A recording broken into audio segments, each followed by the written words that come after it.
The screaming started at 5:47 a.m.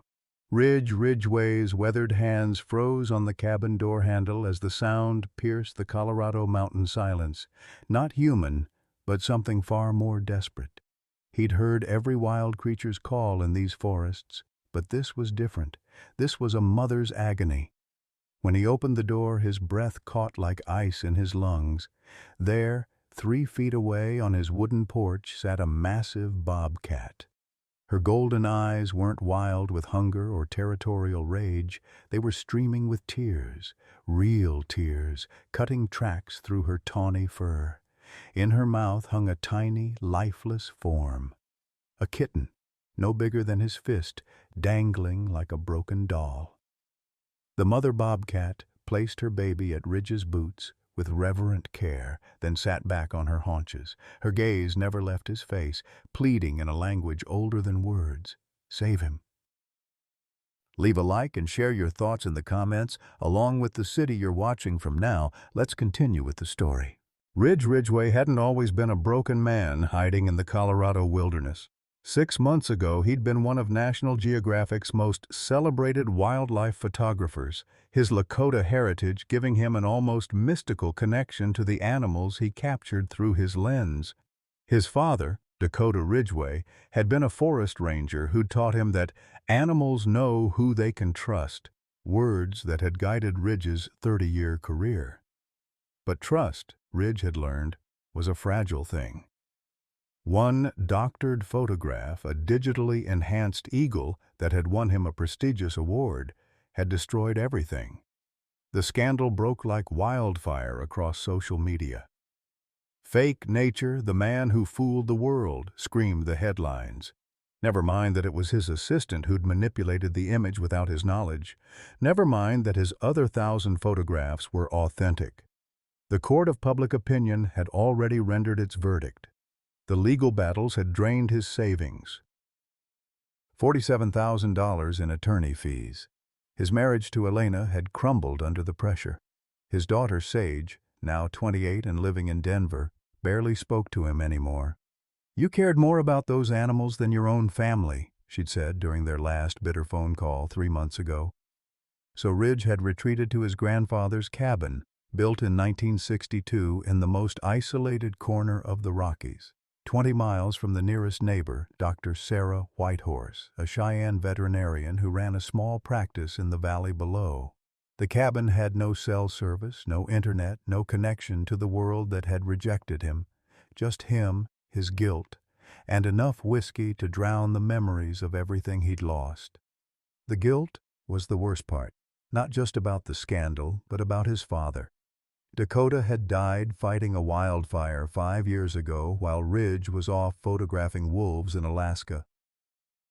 "I should have been there," Ridge whispered to the empty cabin walls most nights. His father had always said the forest would provide for those who respected it, but Ridge felt only judgment in the wind through the pines. Now, at 52, Ridgway was a ghost of his former self. His once steady hands shook from alcohol withdrawal. His famous eye for capturing wildlife had turned inward, seeing only failure and regret. The man who'd once tracked grizzlies through Yellowstone now struggled to get through each day without falling apart. The irony wasn't lost on him that his inherited cabin sat in the middle of a wildlife corridor where bobcats, elk, and black bears moved freely between protected lands. Sometimes he'd see them through his window and feel nothing but the ache of what he'd lost, the ability to find wonder in their presence, the gift his father had given him, now poisoned by shame.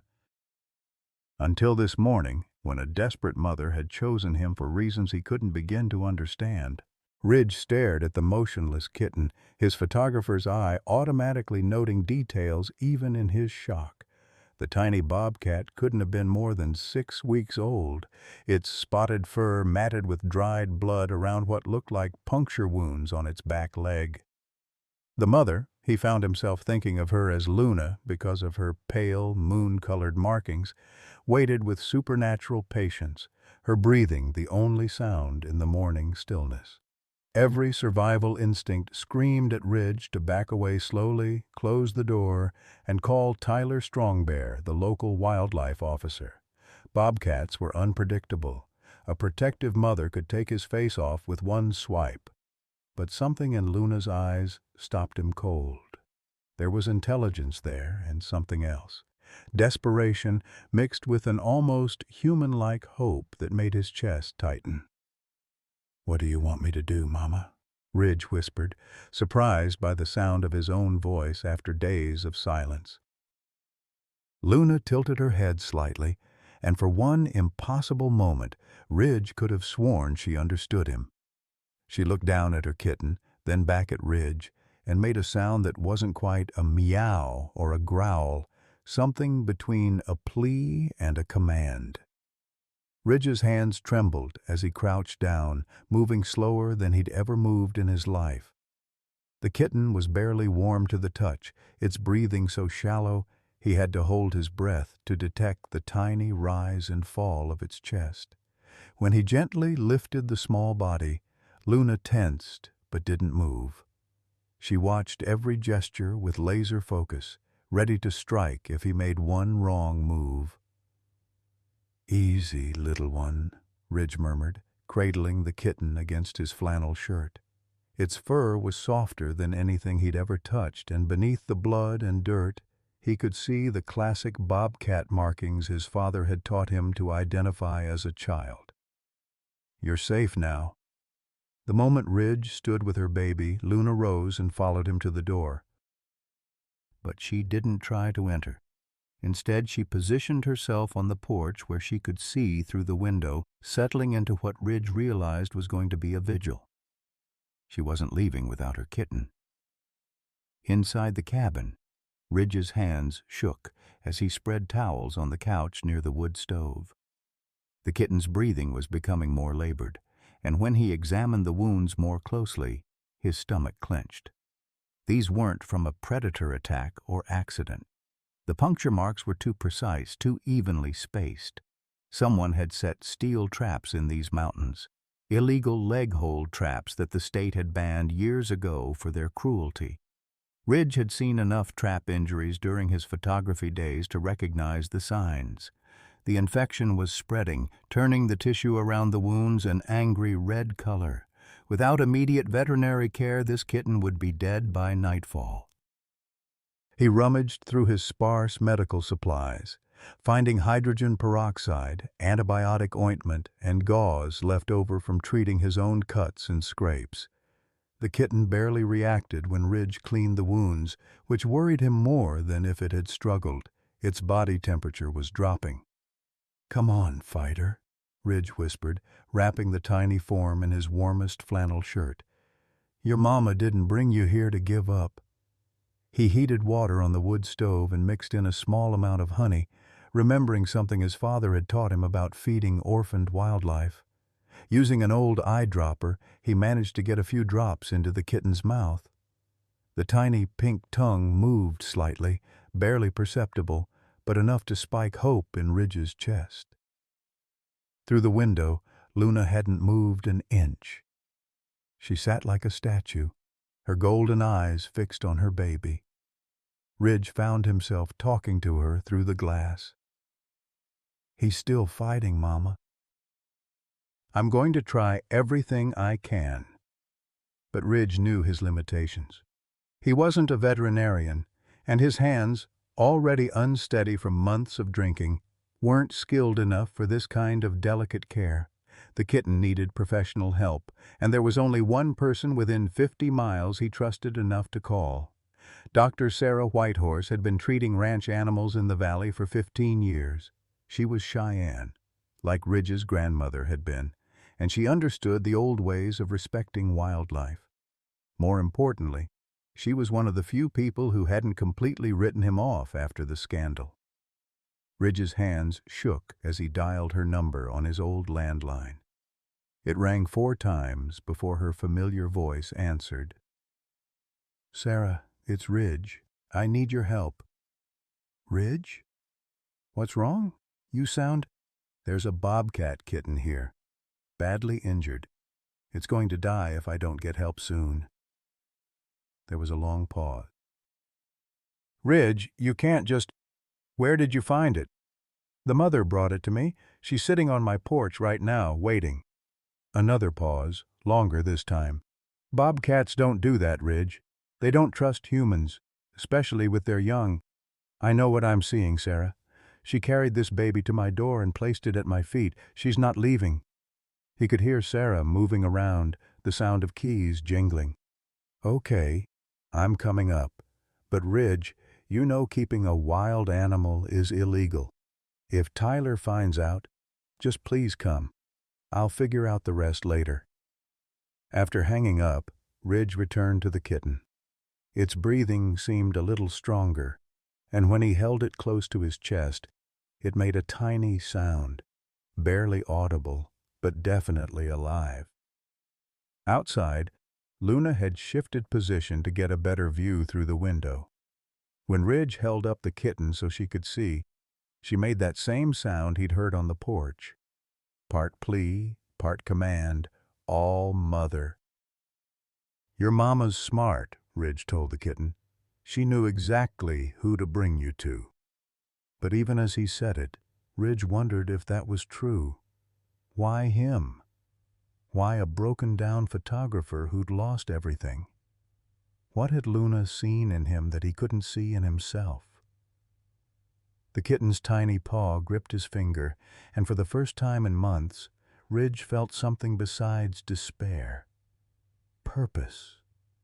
This little life was depending on him, and maybe, just maybe, that was enough to pull him back from the edge he'd been teetering on.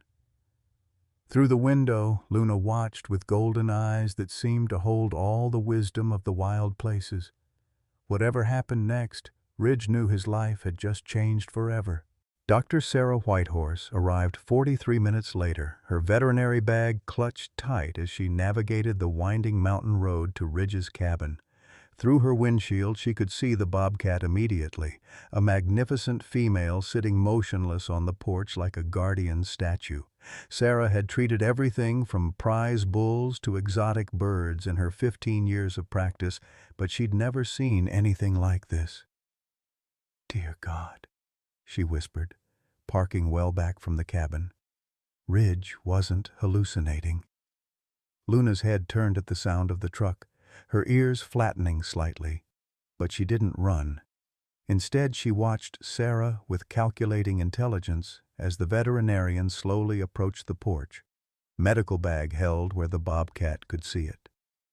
"Easy, Mama," Sarah said softly in Cheyenne, then switched to English. "I'm here to help your baby." Ridge opened the door before Sarah could knock, his face haggard with worry. "She hasn't moved in over an hour." "Just watching." Sarah glanced at Luna, who was studying her with those unsettling golden eyes. "This is impossible, Ridge. Bobcats don't behave this way." "Tell that to her," Ridge said, leading Sarah inside. "The kitten's been unconscious for the last 20 minutes. On the couch, wrapped in Ridge's flannel shirt, the tiny bobcat lay still as death. Sarah's trained eye immediately assessed the situation as she knelt beside the makeshift bed. The infection was worse than she'd hoped. Angry red streaks radiating from the puncture wounds, the kitten's breathing shallow and rapid. "These are trap injuries," Sarah said grimly, examining the wounds. "Illegal leg hold traps? I've seen this before." She looked up at Ridge. "Someone's been setting them in the national forest. We've lost 3 deer and a fox to infections like this in the past month." Ridge's jaw tightened. Who would do something like that? Jake Morrison's been bragging around town about his new predator control business. Claims he's protecting livestock, but he's using banned equipment. Sarah opened her bag and began preparing antibiotics. Problem is, proving it's him. As Sarah worked, preparing injections and cleaning supplies, Luna appeared at the window. The bobcat pressed her nose to the glass, watching every movement. When Sarah lifted the kitten to examine its leg more closely, Luna made a low, rumbling sound. Not quite a growl, but clearly a warning. She's talking to us, Ridge said wonderingly. Look at her eyes, Sarah. She understands what you're doing. Sarah paused in her examination, meeting Luna's gaze through the window. The bobcat tilted her head, and Sarah could have sworn she saw the animal nod slightly before settling back to watch. I need to operate, Sarah said quietly. This infection is spreading fast.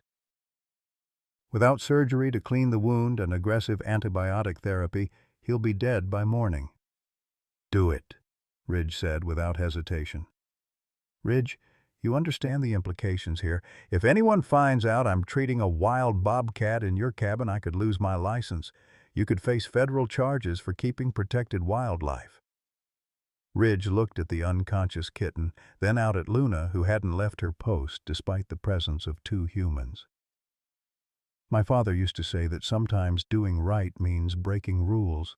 I can't let this baby die when his mother trusted me enough to bring him here. Sarah nodded slowly, understanding something deeper in Ridge's words. She'd known Dakota Ridgway. He'd been the kind of man who'd risk everything for what was right. Apparently, his son had inherited more than just his father's cabin. Help me set up, Sarah said. We'll need hot water, clean towels, and all the light you can manage. For the next 3 hours, Ridge's cabin became an impromptu operating theater. Sarah worked with steady hands while Ridge assisted, holding instruments and monitoring the kitten's breathing. Outside, Luna never moved from her vigil, though she paced occasionally when the kitten's vital signs dropped. The surgery revealed the full extent of the damage. The steel trap had crushed muscle and damaged nerve endings. Infection had spread deeper than Sarah had feared, requiring extensive cleaning and debridement. He may never walk normally, Sarah warned as she sutured the tiny incisions. And there's still a significant chance he won't survive the next 48 hours. But, as if responding to her words, the kitten's breathing steadied. His tiny chest rose and fell more rhythmically, and when Sarah checked his pulse, it was stronger than it had been all day. Come on, little fighter, Ridge whispered, stroking the kitten's head with one gentle finger. Your mama didn't bring you this far to give up. As Sarah packed her equipment, she pulled out a small device that made Ridge's blood run cold, a microchip scanner. Sarah, what are you doing? Just checking something. She ran the scanner over the kitten's shoulder and neck. After a moment, it beeped. I thought so. Ridge stared at the readout. He's chipped? How is that possible? Sarah's face had gone pale. Ridge, this kitten isn't wild-born. These numbers, I recognize this coding system. She sat down heavily on Ridge's kitchen chair. This is from the Colorado Wildlife Research Facility. What's that supposed to mean? It means Luna isn't just any bobcat. Sarah's voice was barely above a whisper. 3 years ago, I worked part-time at the university's Wildlife Research Center.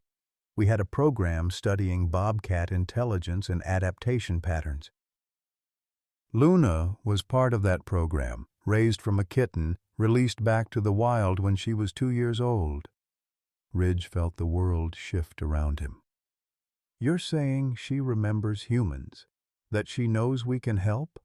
More than that. Sarah moved to the window where Luna was still maintaining her watch. We released her because she was too successful at the program. She was learning to communicate with researchers, showing problem-solving abilities that exceeded our parameters. The university got nervous about the implications. What implications? That we might be dealing with intelligence levels far higher than anyone wanted to admit. Sarah turned back to Ridge. Luna didn't just randomly choose your cabin, Ridge. She's been in these mountains for 3 years. She knows every human settlement for 50 miles. She chose you specifically.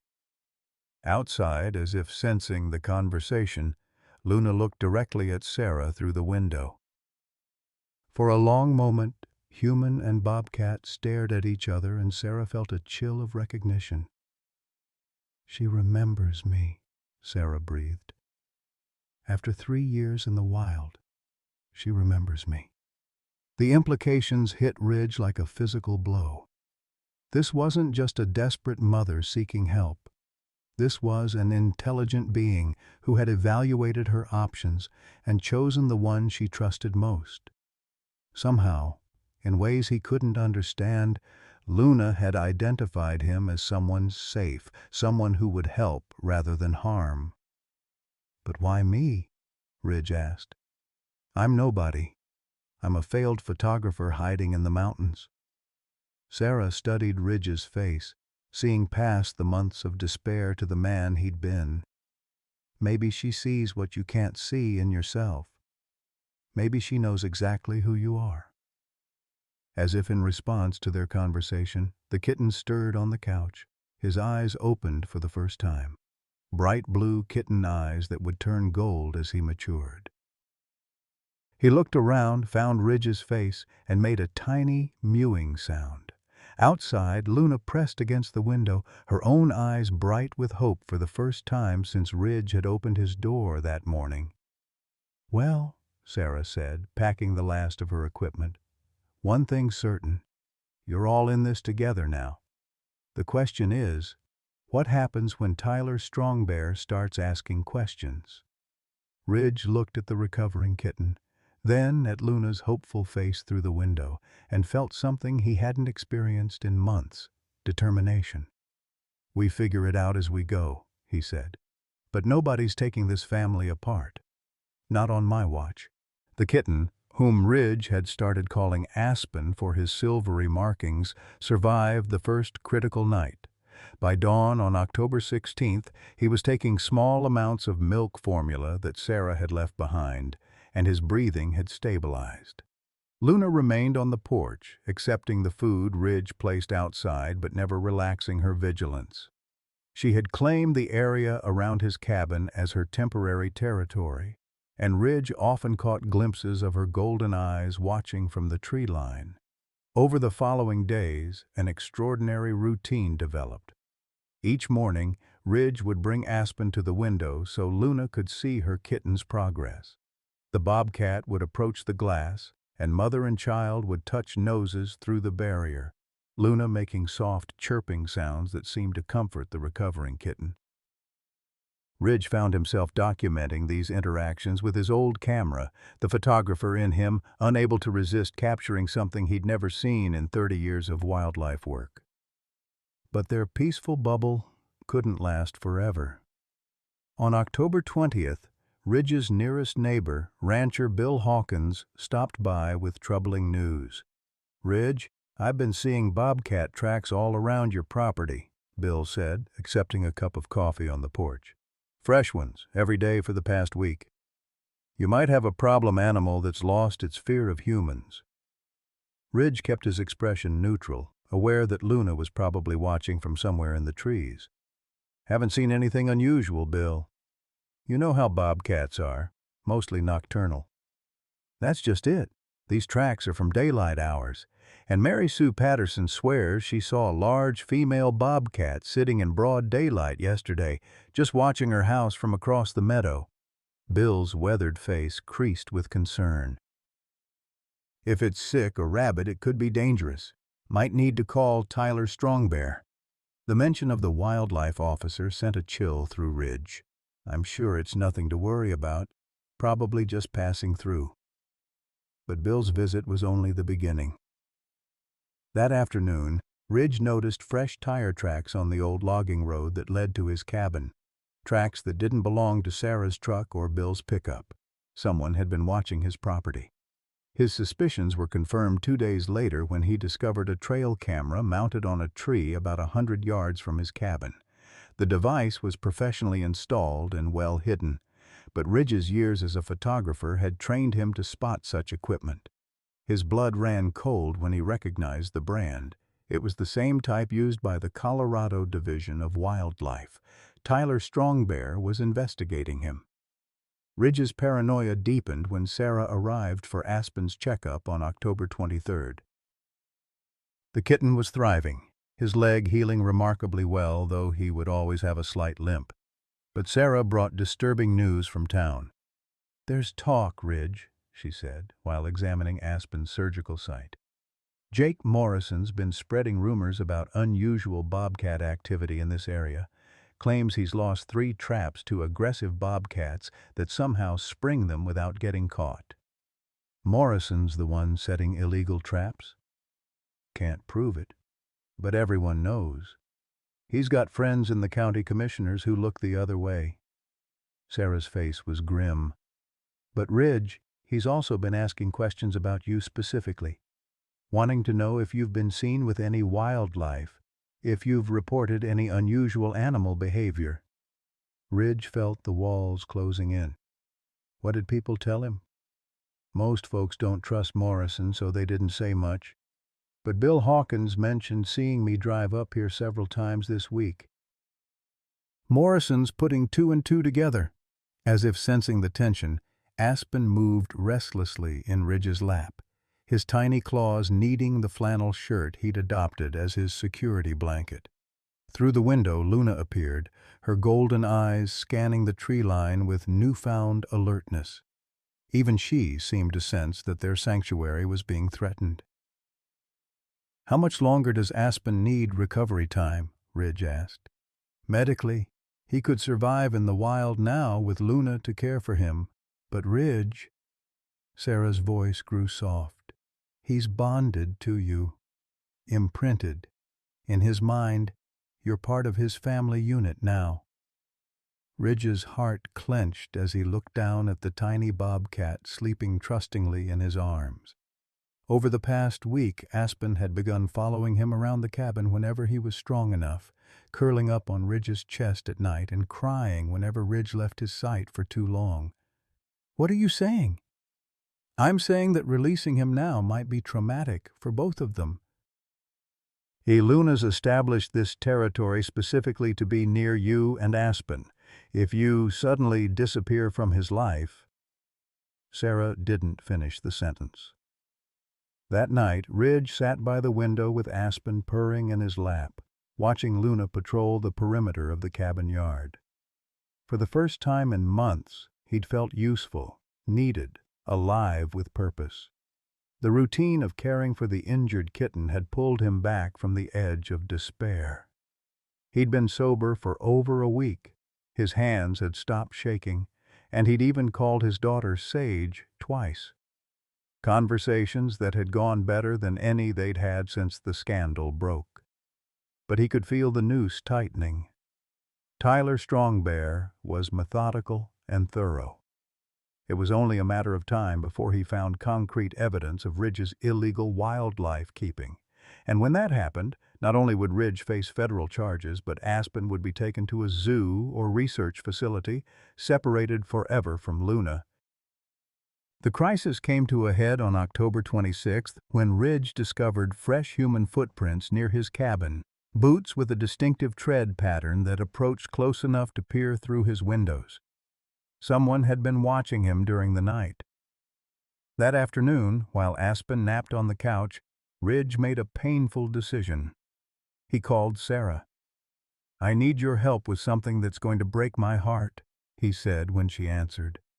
"But it's time to start preparing Aspen for release." The silence on the other end stretched long before Sarah responded. "Ridge, are you sure? Because once we start the separation process, there's no going back. You can't maintain contact with them." Ridge looked at Aspen, who had woken at the sound of his voice and was watching him with bright, trusting eyes. Outside, Luna was visible through the window, grooming herself in a patch of afternoon sunlight. They looked like a family, and for a brief, impossible moment they had been. "Someone's been watching the cabin. Trail cameras, footprints, questions in town. Tyler's building a case against me." Ridge's voice broke slightly. "I won't let them take Aspen to some facility where he'll never see Luna again. If they're going to be separated from me, at least they'll have each other." "Okay," Sarah said softly. "I'll help you. But Ridge, you need to understand, this is going to be the hardest thing you've ever done." As if sensing the change in Ridge's mood, Aspen climbed up his chest and pressed his small face against Ridge's cheek, purring with the innocent trust of a creature who had never known betrayal. Outside, Luna watched through the window, her golden eyes holding what Ridge could only interpret as understanding. The countdown had begun. In a matter of days, Ridge would have to say goodbye to the two creatures who had saved him from himself, knowing that loving them meant letting them go before someone else could tear them apart. For the first time since their arrival, Ridge allowed himself to cry, not from despair this time, but from the terrible, beautiful weight of a love that demanded sacrifice. The confrontation Ridge had been dreading arrived on October 29th at 4:17 p.m., announced by the rumble of a diesel truck grinding up his mountain road. Through the cabin window, Ridge watched Tyler Strongbear's official Colorado Parks and Wildlife vehicle pull into his yard, followed by a second truck he didn't recognize. His heart hammered against his ribs as he quickly scooped up Aspen, who had been playing with a pine cone on the floor. "Stay quiet, little one," Ridge whispered, carrying the kitten to the back bedroom. Aspen seemed to sense the danger, pressing close against Ridge's chest without making a sound. Outside, Luna had vanished at the first sound of the approaching vehicles, her wild instincts intact despite weeks of domesticity. Tyler Strongbear stepped out of his truck, his weathered crow features set in grim determination. Behind him emerged a man Ridge recognized with a sinking heart, Jake Morrison, the illegal trapper who'd been terrorizing local wildlife. Morrison's presence here could only mean one thing. He'd finally convinced Tyler to investigate Ridge's suspicious behavior. Ridge opened the door before they could knock, trying to project casual normalcy despite the kitten hidden in his bedroom. "Tyler, Jake, what brings you boys up the mountain today?" Tyler removed his hat, his dark eyes scanning Ridge's face with professional assessment. "Ridge, I need to ask you some questions about wildlife activity on your property. Jake here's been filing complaints about aggressive bobcat behavior in this area." Morrison stepped forward, his tobacco-stained grin revealing yellow teeth. "Been losing equipment to some real smart cats, Ridge. Traps that should hold a bobcat getting sprung clean, almost like something's teaching them how to avoid the trigger plates." Ridge's jaw tightened. Morrison was admitting to using illegal traps right in front of a wildlife officer, confident in his political connections. "Maybe your equipment's just faulty, Jake. Or maybe the bobcats around here are smarter than you give them credit for." "That's what I'm thinking too," Morrison said, his eyes glittering with malice. "Real smart cats. Maybe smart enough to know they got a friend up here who's been taking care of them." Tyler held up a hand to stop Morrison's implications. "Ridge, I'm going to be straight with you. I've had multiple reports of a female bobcat with unusual behavior patterns concentrated around your property. Daytime activity, no fear of humans. Territorial behavior that suggests she's protecting something specific." "Bobcats are territorial animals, Tyler. Nothing unusual about that." "What's unusual," Tyler continued, "is neighbors reporting seeing you outside with what appeared to be a small bobcat kitten. Bill Hawkins specifically mentioned seeing you through binoculars holding something small and furry that moved like a cat." Ridge's mouth went dry. Bill had been watching him more closely than he'd realized. "I think Bill's eyes aren't what they used to be. Maybe he saw me with a house cat." Morrison laughed harshly. "Funny thing about that, Ridge. Checked with the county, you don't have any pets registered, no cats, no dogs, nothing." Tyler shot Morrison an annoyed look, clearly uncomfortable with the man's aggressive approach. "Ridge, I need to ask. Have you had any direct contact with bobcats on your property? Any injured wildlife that you might have assisted?" The direct question hung in the air like a loaded gun. Ridge could hear Aspen moving restlessly in the back bedroom, probably wondering where his human had gone. One small sound would end everything. "Tyler, you know my background. I'm a photographer, not a wildlife rehabilitator. If I found injured wildlife, I'd call the proper authorities." "Like Dr. Whitehorse?" Morrison interjected. Because she's been making an awful lot of trips up this mountain lately. Daily visits, according to folks who've seen her truck. Ridge's heart sank. They'd been watching Sarah, too. Sarah's a friend. She checks on me sometimes, makes sure I'm not drinking myself to death up here. Tyler's expression softened slightly at the mention of Ridge's struggles, but his duty remained clear. Ridge, I'm going to need to search your property. I have a warrant based on credible reports of illegal wildlife possession. The paper Tyler produced looked official and terrifying. Ridge's hands trembled as he accepted it, scanning the legal language that spelled out his doom. They had enough evidence, or claimed they did, to justify a full search of his cabin and grounds. "This is harassment," Ridge said, but his voice lacked conviction. "This is my job," Tyler replied firmly. "Step aside, please." As Tyler and Morrison entered his cabin, Ridge felt his world collapsing. They moved systematically through the front rooms while Ridge trailed behind, his mind racing through desperate possibilities. Maybe Aspen would stay quiet. Maybe they wouldn't check the bedroom thoroughly. Maybe. The soft, mewing sound from the back room shattered every hope. Tyler and Morrison froze, their eyes meeting in grim satisfaction. Morrison actually smiled, pulling out his cell phone to start recording. "Well, well," Morrison drawled. "Sounds like we found ourselves some evidence." Tyler's face showed conflict, duty warring with sympathy for a man he'd known for years. "Ridge, I need you to step outside while we complete the search." "Tyler, please. Outside. Now." Ridge found himself standing in his own yard like a stranger, watching through his windows as the two men approached his bedroom door.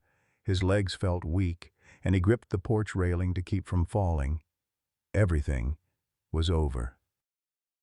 Aspen would be taken to some sterile facility, Luna would never see her kitten again, and Ridge would face federal charges that would destroy what remained of his life.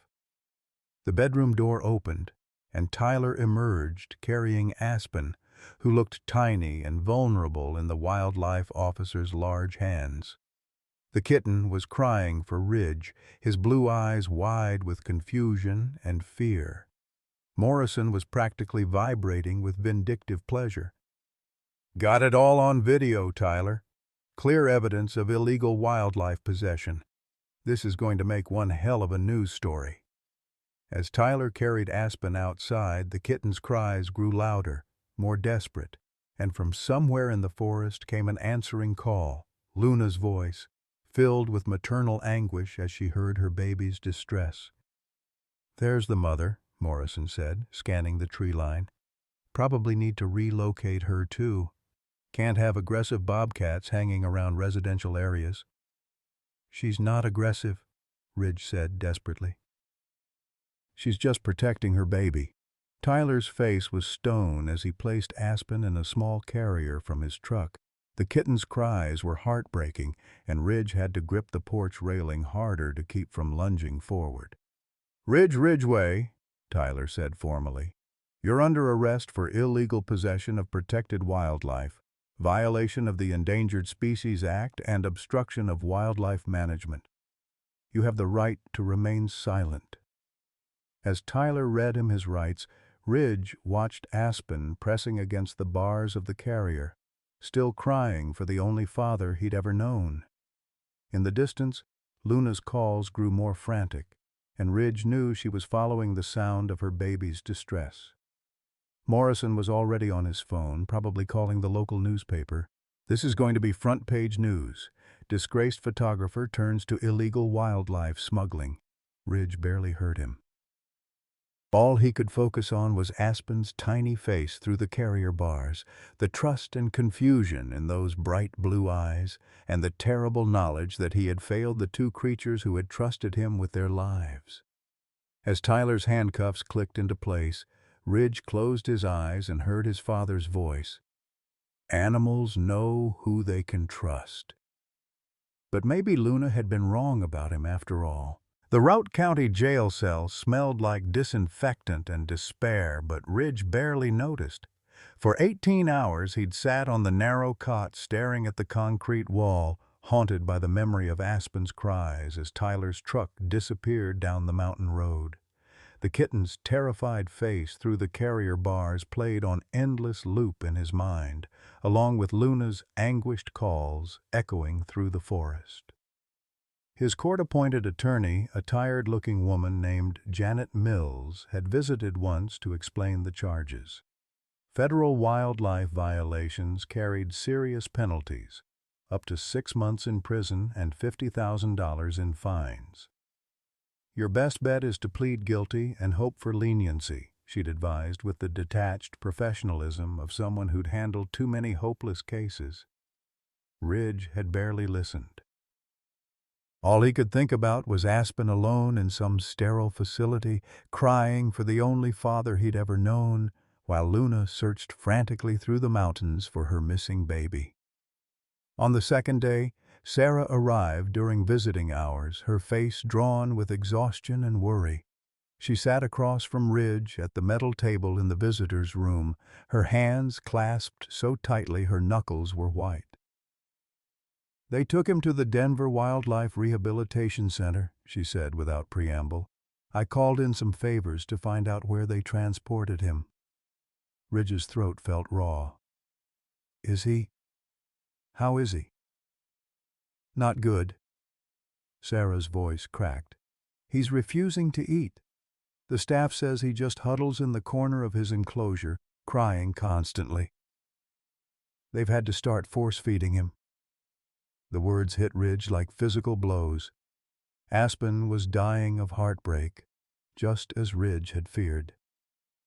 "What about Luna?" "She's been searching everywhere." People have reported seeing a female bobcat acting erratically throughout the valley, calling constantly, approaching human buildings, clearly looking for something or someone. Ridge buried his face in his hands. "This is my fault.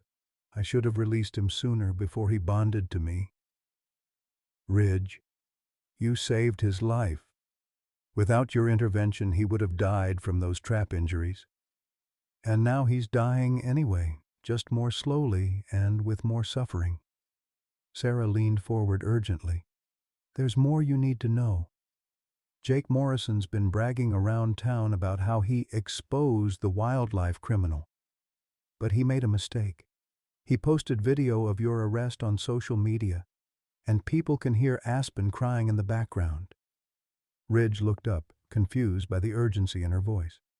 "The video's gone viral, Ridge. Not the way Morrison intended. People are outraged. They're calling it animal cruelty, separating a kitten from his adoptive father." "There's a petition with over 50,000 signatures demanding Aspen's return to you." For a moment, hope flickered in Ridge's chest, then died just as quickly. "Public opinion doesn't change federal law, Sarah." "No, but it got the attention of someone who might be able to help." Sarah pulled out her phone, showing Ridge a news article. "Dr. Michael Ghosthorse from the University of Colorado wants to meet with you. He says he has information about Luna that could change everything." The name was vaguely familiar. Ridge thought he'd heard it mentioned in wildlife photography circles, but he couldn't summon much interest. "Sarah, I appreciate what you're trying to do, but—" "Ridge," Sarah's voice was sharp. He was the original researcher who worked with Luna at the wildlife facility. "He says there are things about her case that were never made public, things that could provide legal justification for your actions." Before Ridge could respond, the visiting room door opened and Tyler Strongbear entered, his usual stoic expression replaced by something Ridge had never seen before: uncertainty, maybe even regret. "Sarah, I need to speak with Ridge privately." Sarah squeezed Ridge's hand before leaving. Tyler took her seat, removing his hat and setting it on the table between them. For a long moment, neither man spoke. "How's Aspen?" Ridge finally asked. Tyler's jaw tightened. "Not good. The rehabilitation center called this morning. He's He's not adapting well to captivity. You mean he's dying? Ridge, I want you to know that arresting you was the hardest thing I've ever had to do in this job. But I had a warrant, and Morrison was threatening to go over my head to federal authorities if I didn't act. Ridge studied Tyler's face, seeing genuine pain there. And they'd known each other for years, had shared drinks at the local bar before Ridge's world fell apart. Tyler was a good man caught between duty and conscience. There's something else, Tyler continued. Morrison's been sloppy since your arrest. Yesterday, he was drunk at Murphy's Tavern, bragging about how he'd been setting traps specifically to catch Luna's family. Said he'd already killed 2 of her previous kittens with his equipment. Ridge's hands clenched into fists. That son of a bitch has been targeting them deliberately? Gets worse. He admitted to following Dr. Whitehorse to your cabin, said he'd been watching your place for weeks, waiting for evidence he could use against you. Tyler leaned forward. Ridge, I think he set you up. I think he deliberately left those traps where Luna's family would find them, knowing she might bring an injured kitten to you. The revelation hit Ridge like ice water. Morrison hadn't just been an opportunistic poacher. He'd orchestrated the entire scenario to frame Ridge and eliminate the Bobcat family that had been interfering with his illegal trapping operation. Why are you telling me this? Tyler's weathered face showed the strain of sleepless nights. Because I've been doing this job for 15 years, and I've never seen anything like what I witnessed between you, Luna, and that kitten. That wasn't illegal wildlife possession, Ridge. That was something else entirely. Tell that to the federal prosecutor.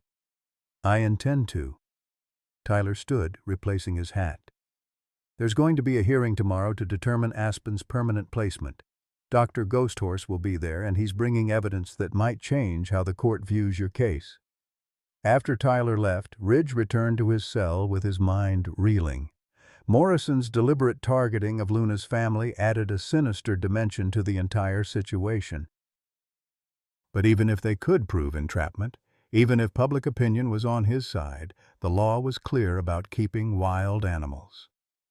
That night, Ridge dreamed of Aspen's cries echoing through an endless concrete corridor, while Luna paced frantically outside, unable to reach her baby. He woke in a cold sweat, his father's voice echoing in his memory. Animals know who they can trust.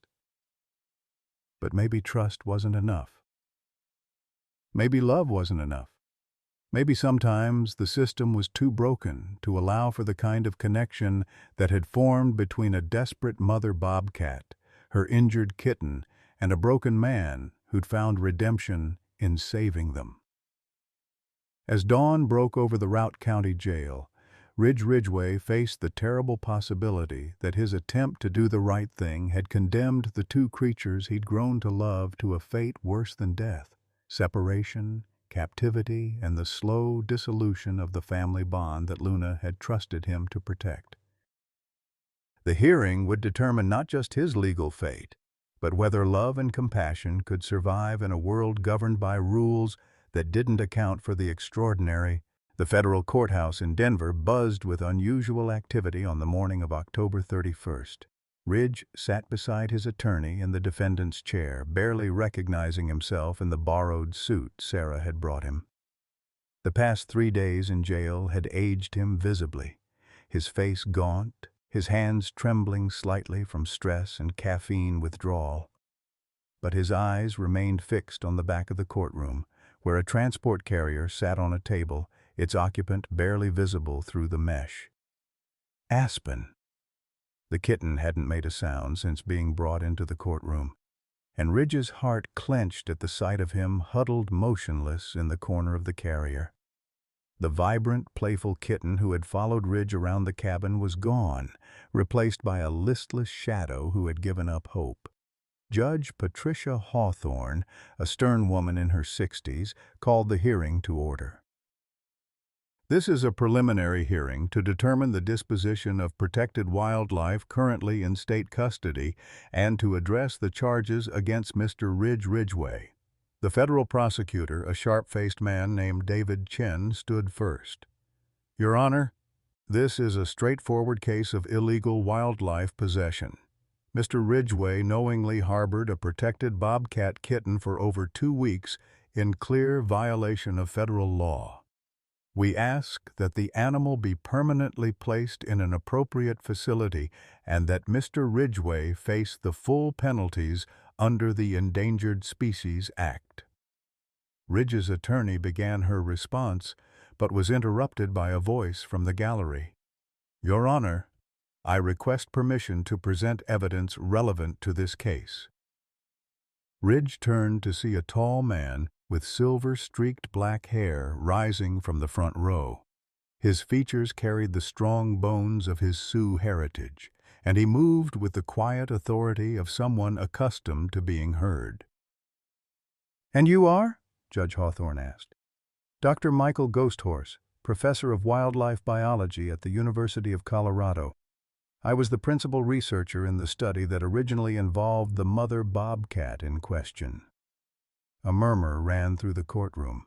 Judge Hawthorne consulted with the bailiff before nodding. "You may present your evidence, Dr. Ghosthorse." Dr. Ghosthorse approached the witness stand with a thick folder of documents. Your Honor, the female bobcat known as Luna was part of a groundbreaking 3-year study on wildlife cognition and human-animal communication. What happened at Mr. Ridgway's cabin wasn't random. It was the result of learned behavior and extraordinary intelligence. He opened his folder, revealing photographs and research data. Luna was orphaned as a kitten and raised in our facility from 6 weeks old. For 2 years, she participated in cognitive studies that demonstrated problem-solving abilities and communication skills unprecedented in wild bobcats. Ridge leaned forward, fascinated despite his despair. Sarah had mentioned the research facility, but she hadn't explained the extent of Luna's involvement. "The study was terminated," Dr. Ghosthorse continued, "when Luna's test scores became uncomfortable for the university administration. She was demonstrating intelligence levels that challenged accepted theories about animal cognition." The prosecutor objected. "Your Honor, the defendant's background research on this animal is irrelevant to the charges." "I'll allow it," Judge Hawthorne said. "Continue, Dr. Ghosthorse." "Luna was released 3 years ago with a GPS collar that we monitored until the battery died last year. During that time, she established territory, mated successfully, and raised 2 litters of kittens." Dr. Ghosthorse's voice grew heavy. "Both litters were killed by illegal steel traps operated by Jake Morrison." Gasps echoed through the courtroom. Ridge felt his blood turn to ice. "We have documentation of Morrison's activities going back 18 months. Trail camera footage, GPS data from Luna's collar, even recordings of Morrison bragging about targeting problem bobcats in local bars." Dr. Ghosthorse produced a flash drive. Luna learned to associate Morrison's traps with the death of her offspring.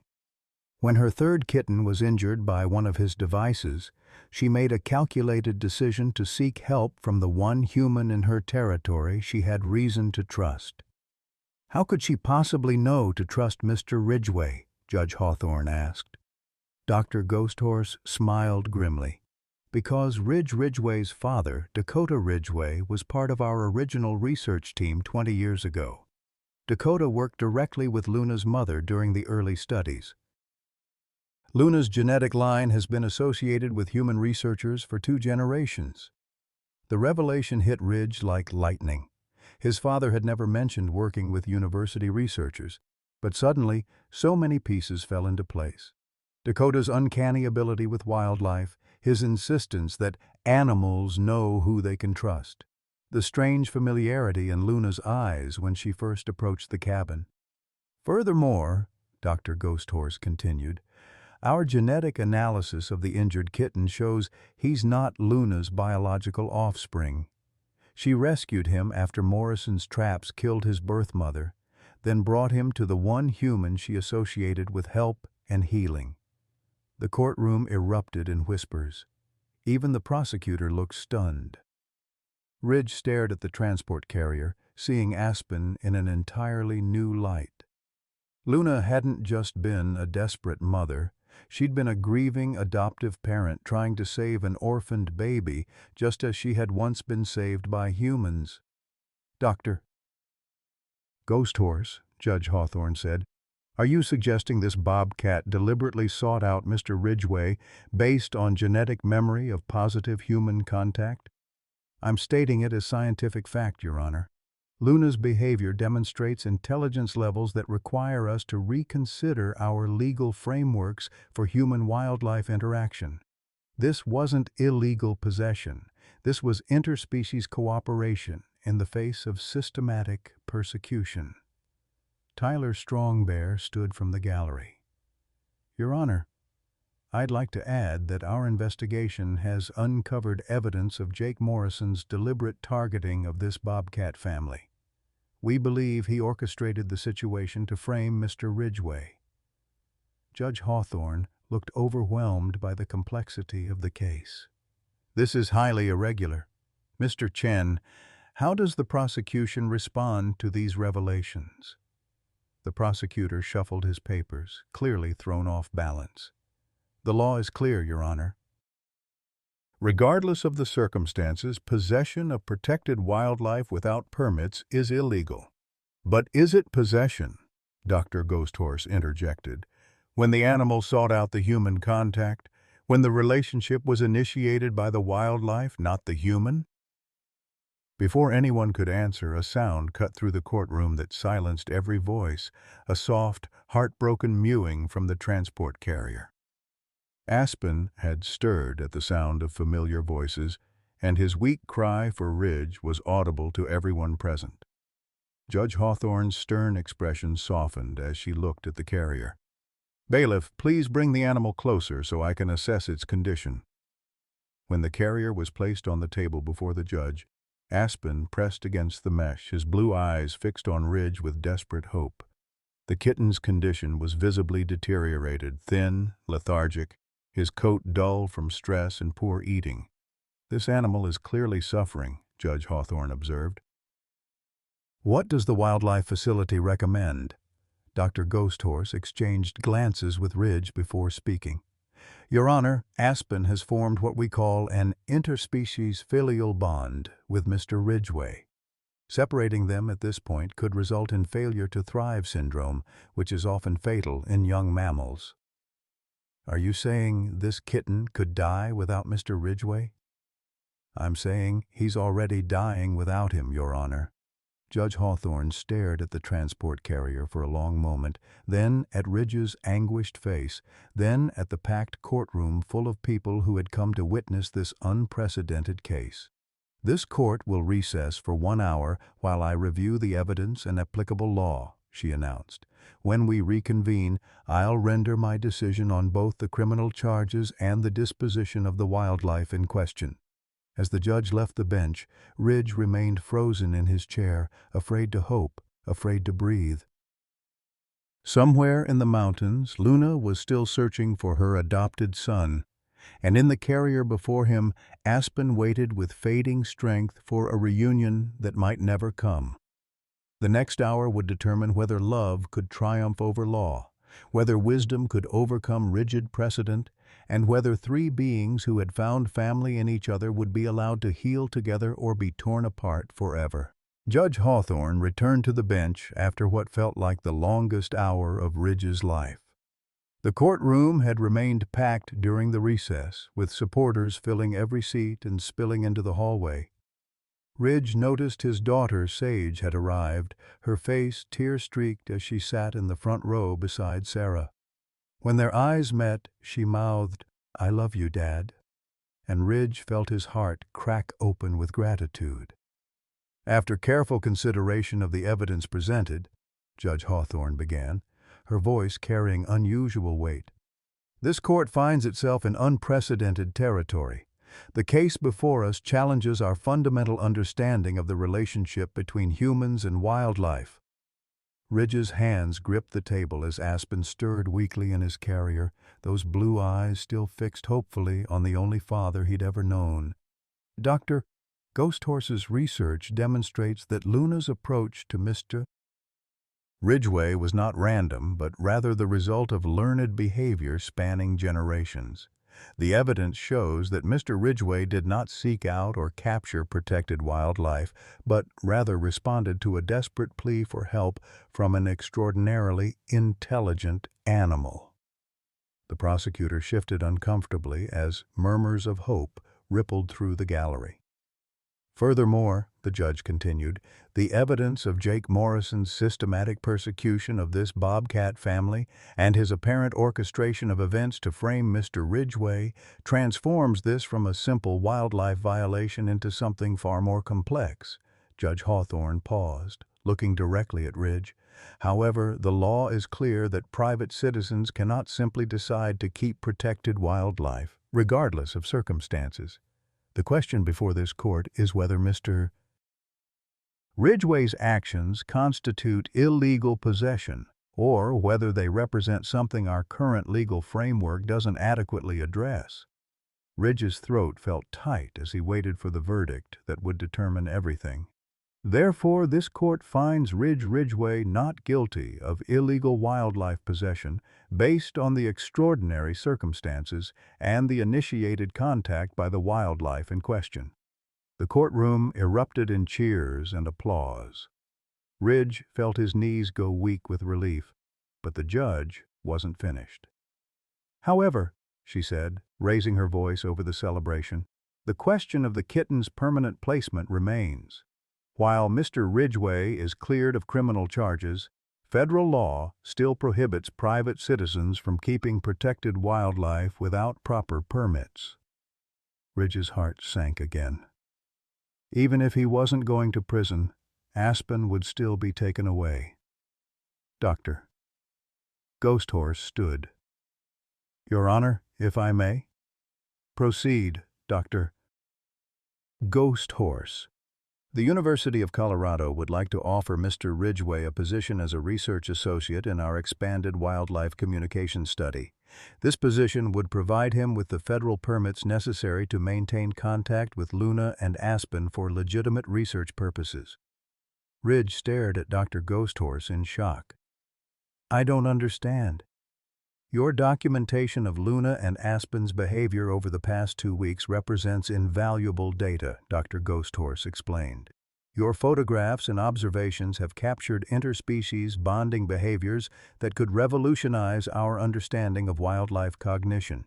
We need someone with your skills and unique relationship with these animals to continue this research." Judge Hawthorne looked intrigued. "Dr. Ghost Horse, are you proposing that Mr. Ridgway continue caring for these animals under official research protocols?" "Exactly, Your Honor.